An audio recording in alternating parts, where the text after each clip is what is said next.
How long was Neil Armstrong actually on the moon? When did Europe start speaking English? Did Marco Polo really go to China? CuriosityStream is the streaming service for all things history, plus science, wildlife, and more. What's the real story behind the Mona Lisa? We've got that. What caused the collapse of Rome?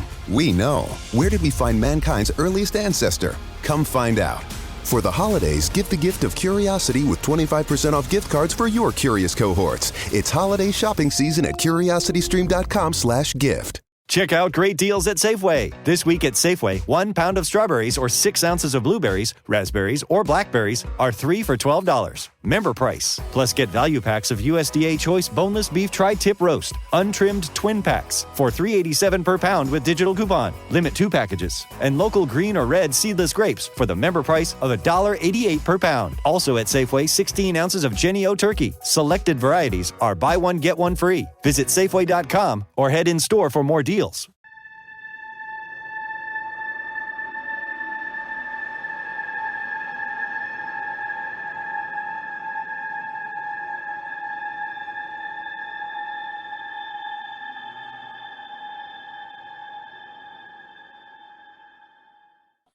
Hello, my paranormal peeps. Welcome back to another paranormal podcast.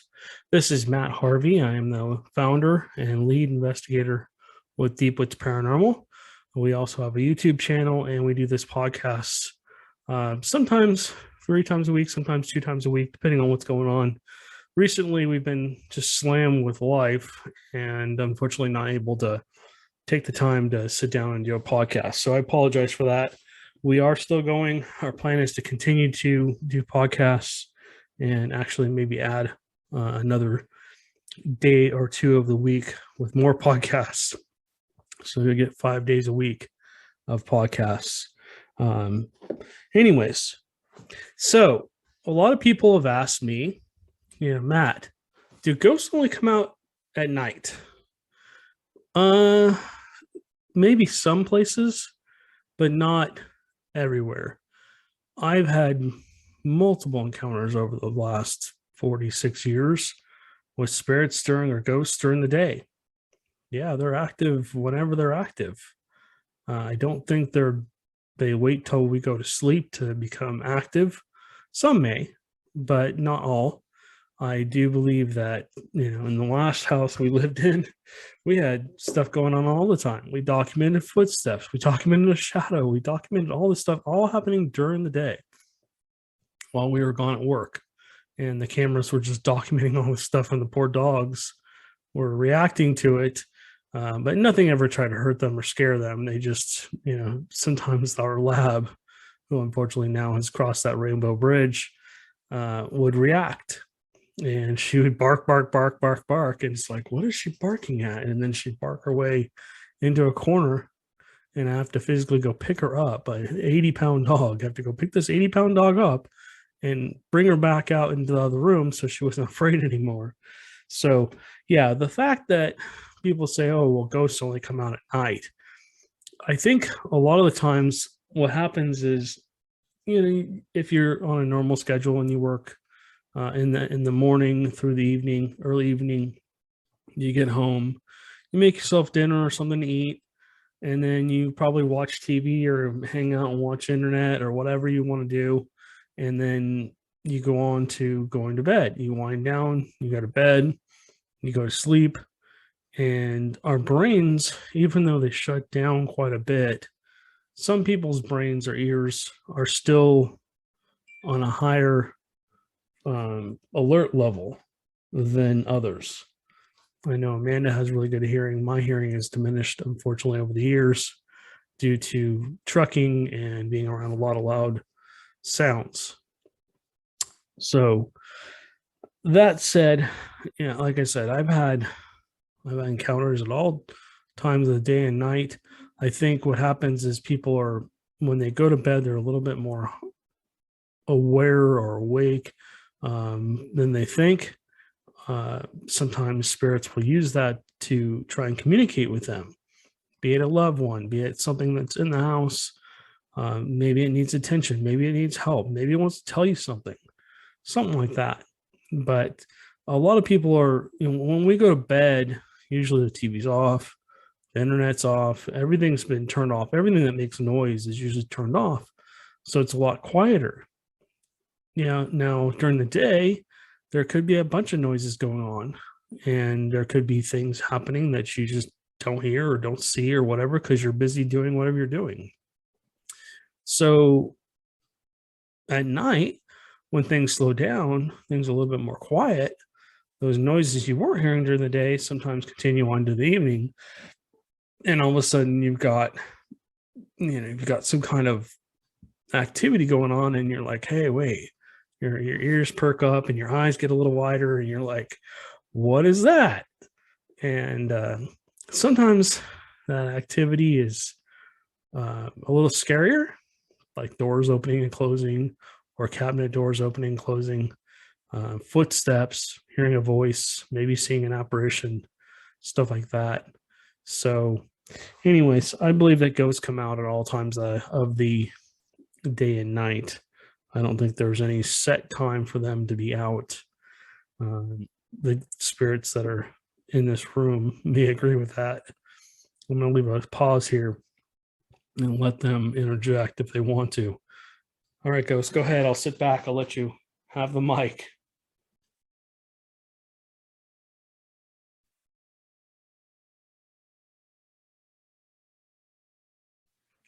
Okay, well, we'll listen back and see if we hear anything on that. If we do, maybe we'll break it down another time.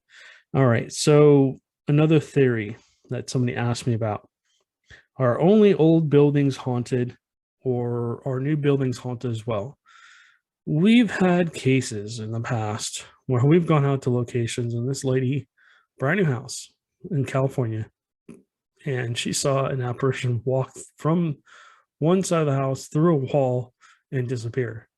And then she had other activity too. She was hearing voices, footsteps, and like all kinds of other stuff, all times of the day and night.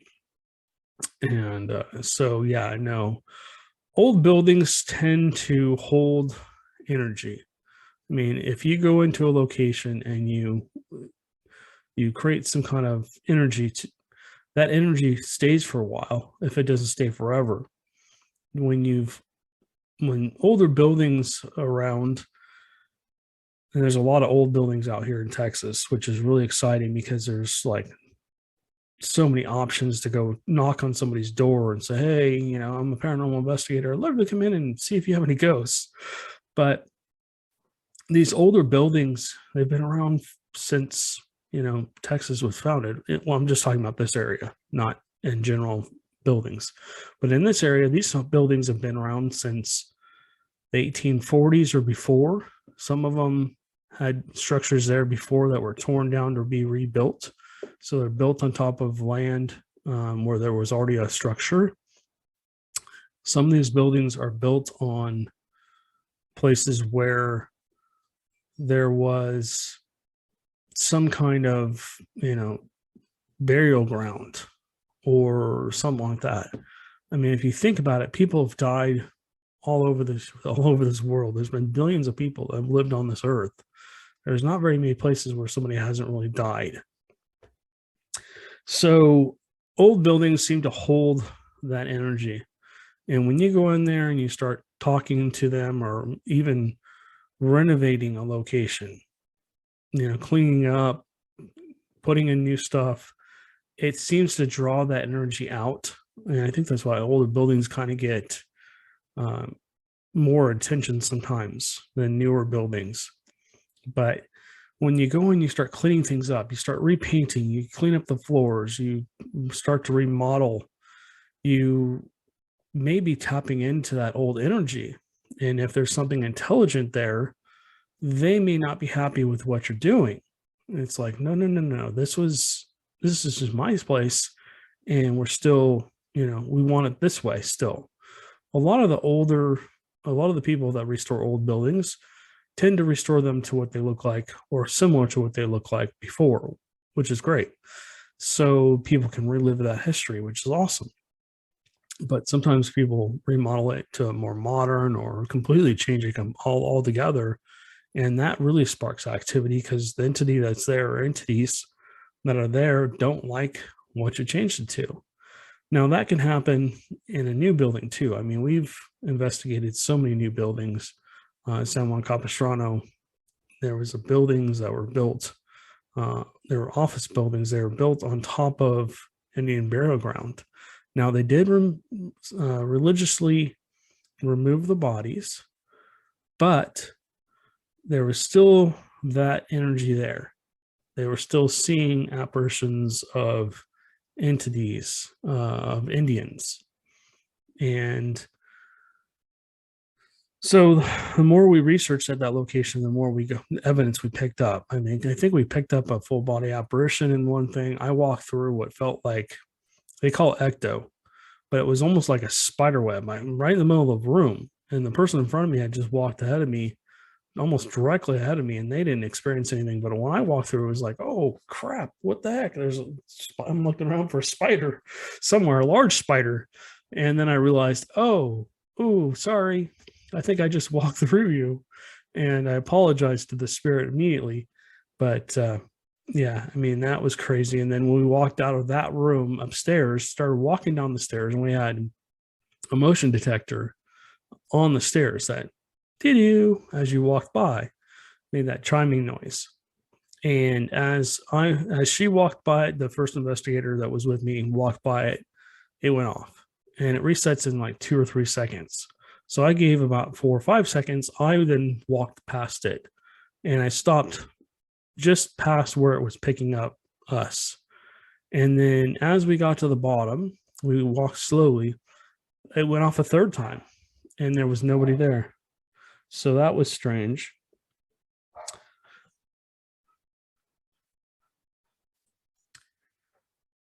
Okay, so let's move on to the next thing. Types of haunts. People keep asking me, what's the difference between the types of haunts? So there's residual, there's poltergeist, there's hauntings, there's intelligent hauntings, and then there's demonic. And you're going, okay, so what's the difference between all 4 of those or all 5 of those? Residual is just some kind of energy that, again, is trapped at a location. It can be a new location, an old location, whatever. I've talked about the lady that called me up, and she said, oh my gosh, man, I saw myself walk down the hallway and disappear. And that's just residual energy. It's just because she's walked up and down that hallway so many times. Maybe she was emotional one of those times, and that created that energy to stay. Emotions can play a lot in residual energy. Somebody was shot. Sometimes people hear gunfire where somebody committed suicide. Sometimes people hear footsteps, but there's no other activity, just footsteps. A lot of the time, residual activity will replay itself around the same time on whatever day it happened, or on an anniversary of that date. The activity may pick up in that location, or it may just happen on a daily basis. No matter what, you might just hear like a train come through, and you're like, wait, there's no train tracks around here, but it sounds like a train just ran through my living room. There's other types of residual haunts where basically people might see somebody, and they might be doing something, and they don't pay any attention to what you're doing. They just do their thing, and all of a sudden they disappear. So residual is just energy replaying itself. It's not intelligent. It's not, basically, it doesn't know you're there. It's just doing its own thing to essentially, just because it's just like a rerun in history. Okay, let's go on to the next one. Poltergeist. Poltergeist is a German word. It stands for noisy ghosts.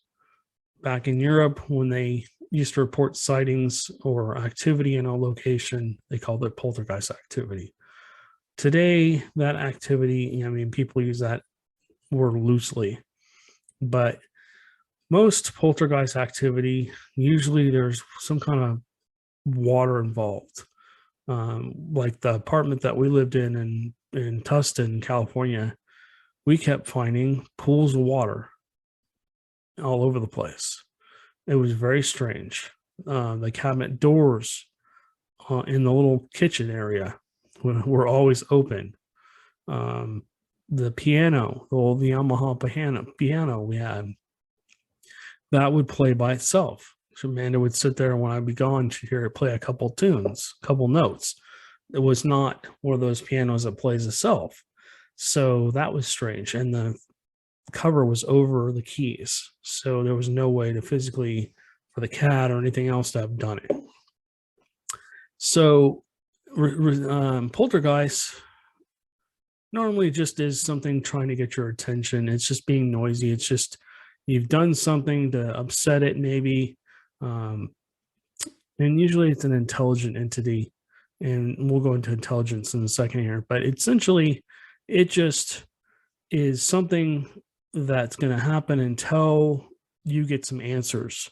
A lot of the time with poltergeist activity, when we go in, we start asking questions. We ask what's wrong, what's going on, why are you upset, what did they do, what's going on to make you want to do this.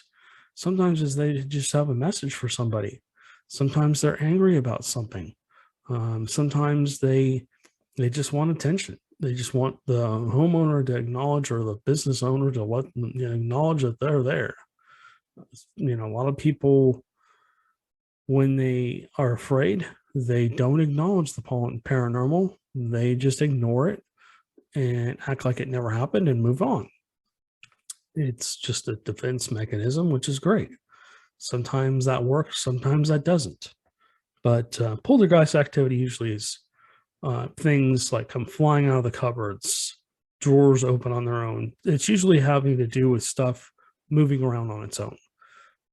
If you're a last-minute gift shopper, then Instacart is your holiday rescue app this season. No more tracking packages, no more trips to the post office, and no more Christmas gifts arriving in February. Instead, you can just download Instacart to order gifts like beauty, tech, and gourmet goods from local stores and get them delivered in as fast as 1 hour. Plus, right now, you'll get free delivery on your first 3 orders. This offer is valid for a limited time. $10 minimum per order. Additional terms apply. Must be 21 plus to purchase alcohol where available. It is Ryan here, and I have a question for you. What do you do when you win? Like, are you a fist pumper, a woohooer, a hand clapper, a high fiver? I kind of like the high five, but if you want to hone in on those winning moves, check out Chumba Casino. At ChumbaCasino.com, choose from hundreds of social casino-style games for your chance to redeem serious cash prizes. There are new game releases weekly, plus free daily bonuses. So don't wait. Start having the most fun ever at ChumbaCasino.com. No purchase necessary. VGW Group. Void where prohibited by law. See terms and conditions. 18 plus. With Lucky Land Slots, you can get lucky just about anywhere. Dearly beloved, we are gathered here today to... Has anyone seen the bride and groom? Sorry, we're here. We were getting lucky in the limo and we lost track of time. No, Lucky Land Casino, with cash prizes that add up quicker than a guest registry. In that case, I pronounce you lucky. Play for free at LuckyLandSlots.com. Daily bonuses are waiting. No purchase necessary. Void where prohibited by law. 18 plus. Terms and conditions apply. See website for details. That's basically poltergeist in a nutshell. It's basically things moving on their own for no reason. A lot of the times it doesn't involve entities being seen. Sometimes you can like tapping or knocking or footsteps or other noises, but it usually doesn't involve any kind of like showing itself. It just basically manifests by making noises and moving stuff. All right, so hauntings. For a place to be haunted, I've already talked about this a lot, but I'll kind of go back into it. For a location to be haunted, there has to be a lot of activity going on a lot of the times. At all times, let's just put it that way. Disembodied voices, people seeing things moving on their own, footsteps, doors, or other objects opening and closing. And that kind of goes with poltergeist a little bit, but hauntings are usually a little bit less severe.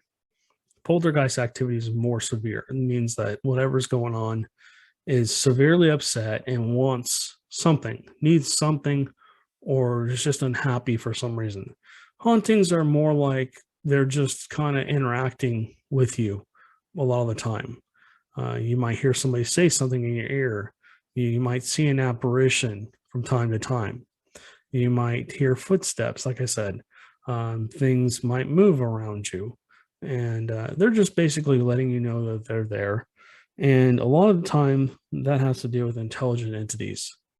Now, intelligent just means it's not residual. Intelligent means I can sit there with an audio recorder and ask a question, what's your name? And then wait however long, 20, 30 seconds, and listen back and get Joe, or whatever the entity's name was. Sometimes we'll get a name. What's your favorite color? And it can answer that question. How long have you been here? Are you happy? Have you, are you a loved one? And it basically, if they can answer those questions, even use the spirit box, so they can go through and talk to you through the spirit box and give you an answer to what you're talking about.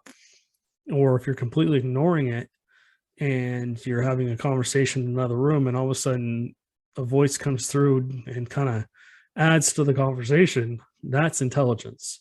That means it can comprehend what's going on. It can see, probably hear, and everything. And the entities are a lot more interactive with you.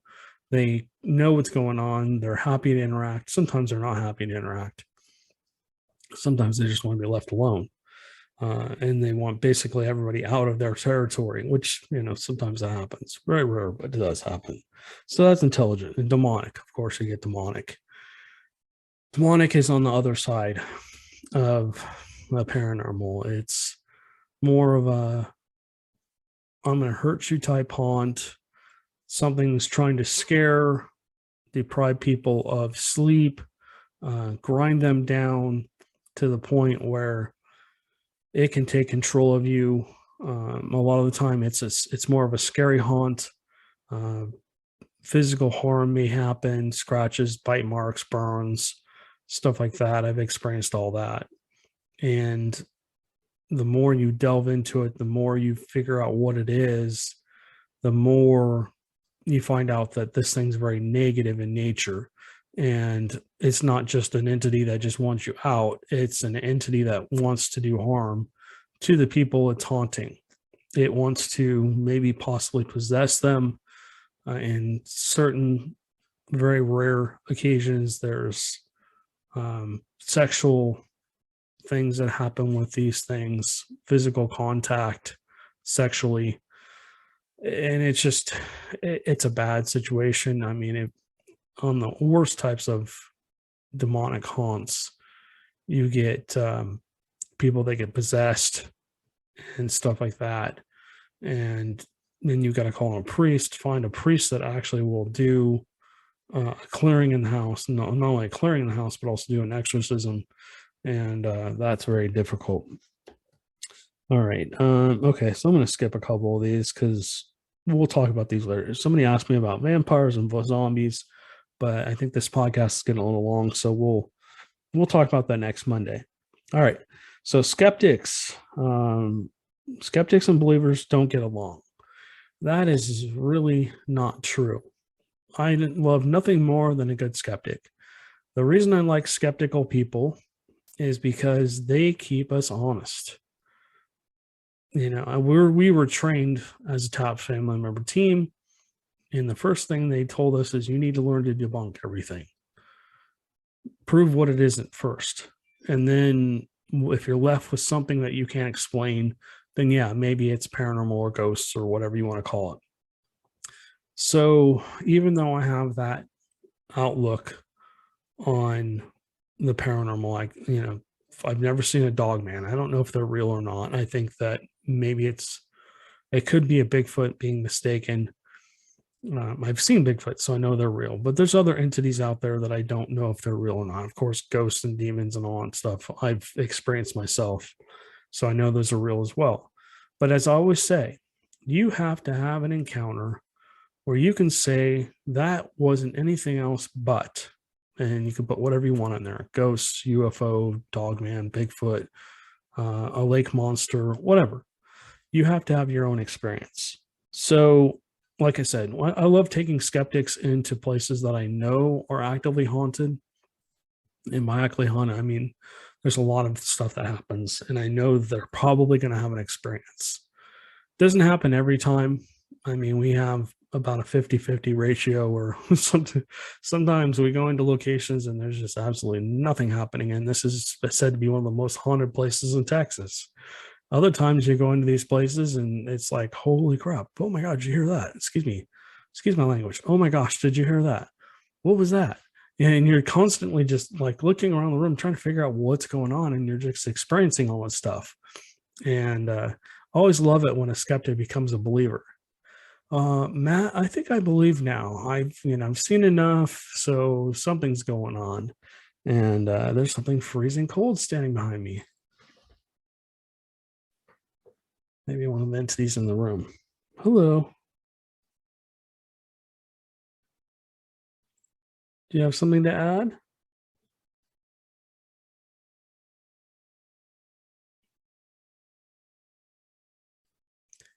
I haven't forgotten about you guys.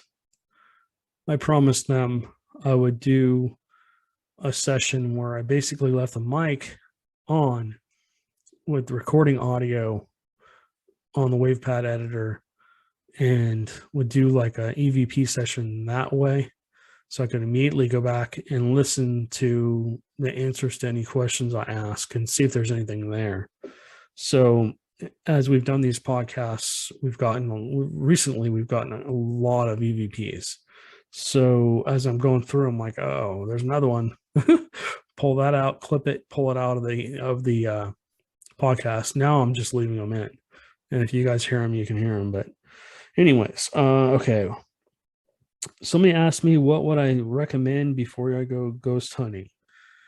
Well, the first thing I would recommend is that you have some kind of protection, be it mental protection where you just think that nothing can harm me, nothing can touch me, whatever. You can bless yourself with holy water. You can sage yourself before. Some people like to sage themselves before they go into a location and after they come out. You can basically clearly state out loud when you get to the location, I want interaction with you, but I don't want you to touch me or anything like that. So, and then basically at the end, you can do the same thing. We always clear ourselves at the end of an investigation. When we leave, when we're doing a ghost hunting investigation, man and I get in the car, get the car started, get halfway down the road. If there's anything with us, you can't come home with us. Halfway home, same thing. When we get here, if there's anybody with us, unless I invited you to come home with me, which I don't ever really do, every once in a while. If there's anybody with us, you can't stay. You need to go back to wherever you came from, but you're not allowed to do anything. If it's a nasty case, we tell it to go somewhere else. But other things, you don't need a lot of gear when you start ghost hunting. If you have a good cell phone, you've got a good audio recorder, you've got a good video camera, you've got something that takes pictures. One thing I recommend is when you go into locations, and man, I've been doing this a lot lately, especially with that old jail, because all of our equipment kept getting messed with. And that's what happens sometimes on intelligent haunts. They will manipulate your devices. They can turn your video cameras off. They can turn your audio recorders off. You can have your audio recorder recording, turn it off, after it saves, get home and there's no audio. And that's happened a lot lately too. But if you go through and all you really need is a cell phone, go through and just start walking into haunted locations with permission, and maybe stay the night in a haunted hotel. Go check it out. See what you experience. Have your phone charged and ready to go. And as you're going through, ask questions as you're walking through. Just ask out loud. Is there anybody with us? Give it 20, 30 seconds to respond. And then ask another question. And then at the end of the night, what I'd recommend before you go to bed, and this is something I do as well, if I'm staying in a location, listen, I would love to experience you, but I got to go to sleep now. So if you want to do something that will not hopefully wake us up. You're welcome to, move something, whatever, because we normally have cameras on us as we sleep, which is a whole nother thing. But So yeah, I mean that's something I would recommend. Go check out haunted locations. It doesn't have to be a hotel. You can go walk through a cemetery. I'd recommend you do it during the day. The cemeteries at night, they tend to change their skins, and it goes from a pleasant place where people are buried to other things show up and will try and manipulate you into thinking they're just a ghost. And then next thing you know, you get home and things start to happen that you're unhappy with. And sometimes it gets negative as well. So just be careful if you go into a location you just don't feel comfortable there, then clear yourself, get in your car, get it started, get down the road, clear yourself, and go home. Go somewhere else. There's different levels of hauntings, and there's different levels of paranormal activity. Some places have more activity than others. You might just walk into a location, maybe you're staying the night somewhere in some hotel, and you're asleep, and all of a sudden you wake up to some kind of noise, and then you see a shadow go by down in the other room or whatever, down by where the bathroom is. This has happened to me multiple times. I see a lot of shadow activity at hotels when I'm trying to sleep. So it may not be a location I'm at to do ghost hunting. So I grab my phone and I kind of try and document it. And then maybe I do an EVP session, ask them what they want. Are they okay? How can I help them? And if I get any responses I can understand, I'll play it back, play the video back, and then try and help them cross over. People don't realize a lot of traumas happen in hotels. People commit suicide. They accidentally hurt themselves to the point where they perish. Sometimes people get robbed in hotels. I don't want to say the R word, but people do bad things to each other. Let's just put it that way, in hotels. And that energy gets left there. Sometimes the person that is violently attacked doesn't always leave, physically leave. And so now they've got unfinished business, and they want justice. So, I mean, you can go onto boats, ships, like old haunted warships. A lot of them have energy to them. Sometimes you'll hear like things still moving, like engine parts still clicking and moving. The Queen Mary is a good example of that. The Queen Mary's, when you're down in an engine room, you can still sometimes hear the engines being run and all kinds of other cool stuff. And that's more of like a residual energy, but still, it is interesting. So other things I would recommend before you start ghost hunting, maybe go out with another team and, kind of learn their techniques. So that's what we did. Our first 3 investigations where we went out with the TAPS family member teams from San Diego and Los Angeles. And then they came on 3 investigations with us and helped us. And then we kind of moved on from there. And then next thing I know, we turned into this huge group in California and we went crazy. So that was fun. And a lot of cool experiences with that. I'm not going to go back into history, but so yeah, I mean, if you find other like-minded individuals to go with you, I would recommend you don't really go alone unless you have to. Be careful. Use your own common sense. Don't go into places where you're going to could get in trouble. Don't trespass. Don't do things that, it's going to make the rest of us look bad, because when there's one bad apple, unfortunately, it shines on the rest of us. So always be respectful to anybody that owns the place. Be respectful to the spirits themselves, because you don't know who you're talking to. You just don't. Demons a lot of the time will act like they're humans.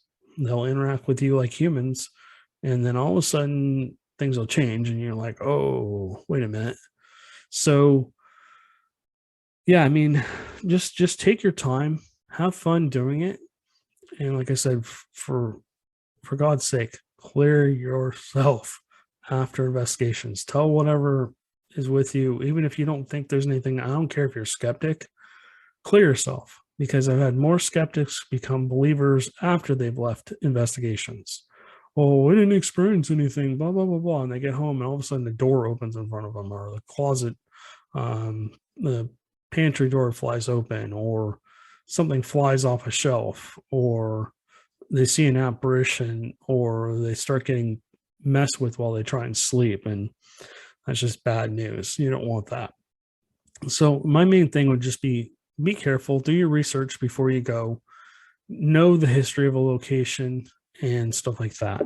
So that's where I'm going to end. You guys have a great day. Thank you guys for listening. Please, if you're on our YouTube channel, like and subscribe. We appreciate your support, and we'll catch you on the next one.